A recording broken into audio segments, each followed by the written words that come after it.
Hello everyone and welcome. In this video I'm going to walk you through how to edit a post on the Tumblr mobile app. To do this, first you need to open the Tumblr mobile app and navigate to the post you want to edit. Then tap on the three dots located at the top right corner of the post. Then select Edit from the menu that appears.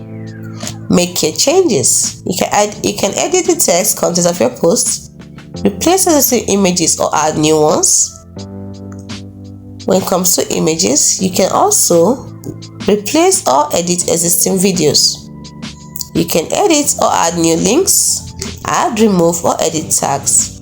Once you're through with everything, tap on Save to apply your changes. Note: you can edit most types of Tumblr posts, including text, photo, video and link posts. The editing options available may vary slightly depending on the type of post you're editing. I hope this helps. Let me know if you have any other questions in the comment section. Do not forget to like and subscribe to the channel for more. Thanks for watching.